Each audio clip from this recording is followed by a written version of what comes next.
ಇದು ನೆಪೋಲಿಯನ್ ಬೋನಪಾರ್ಟೆ ಕಥೆ. ಇದು ಇಟಲಿಯಿಂದ ತನ್ನ ತಾಯಿಯನ್ನ ಫ್ರಾನ್ಸ್ಗೆ ಕರ್ಕೊಂಡು ಹೋಗ್ತಾನೆ ನೆಪೋಲಿಯನ್.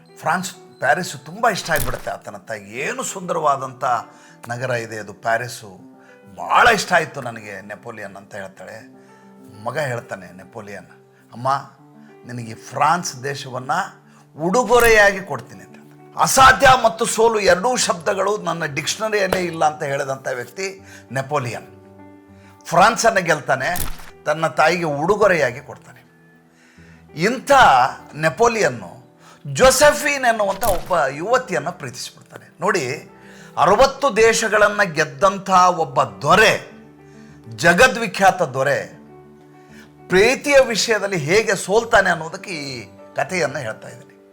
ಈ ಜೋಸೆಫೀನ್ 32ರ ಯುವತಿ, ಒಂದು ಮಗು ಬೇರೆ ಇರುತ್ತೆ. ಆಕೆಯನ್ನು ಪ್ರೀತಿಸಿಬಿಡ್ತಾನೆ ನೆಪೋಲಿಯನ್. ಹೋದಲ್ಲಿ ಬಂದಲ್ಲಿ ಆಕೆದೇ ಧ್ಯಾನ, ಆಕೆ ಫೋಟೋ ಇಟ್ಕೊಂಡು ತಿರುಗ್ತಾ ಇರ್ತಾನೆ. ಆವಾಗ ಪ್ರೇಮ ಪತ್ರ ಬರಿತಾ ಇರ್ತಾನೆ. ಆ ಕಡೆಯಿಂದ ಜೋಸೆಫೀನ್ ಈತನಿಗೆ ಉತ್ತರವನ್ನೇ ಕೊಡ್ತಾ ಇರೋದಿಲ್ಲ. ಏಕೆಂದರೆ ಆಕೆ ಚಾರ್ಲ್ಸ್ ಎನ್ನುವಂಥ ಇನ್ನೊಬ್ಬ ಯುವಕನನ್ನು ಪ್ರೀತಿಸಿಬಿಟ್ಟಿರ್ತಾಳೆ. ಈತನಿಗೆ ವಿಷಯ ಗೊತ್ತಾಗ್ಬಿಡುತ್ತೆ ನೆಪೋಲಿಯನ್ಗೆ.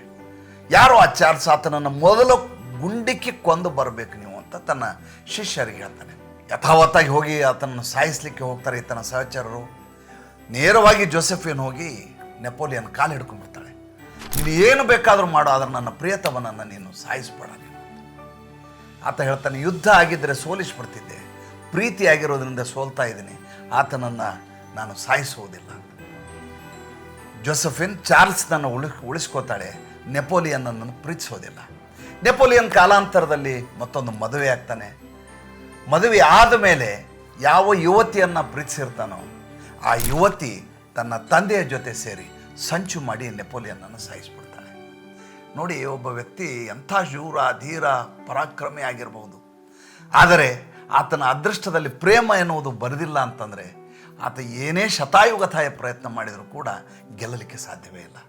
ನೆಪೋಲಿಯನ್ಗಿಂತ ಒಳ್ಳೆಯ ಉದಾಹರಣೆ ಬೇಕಾ?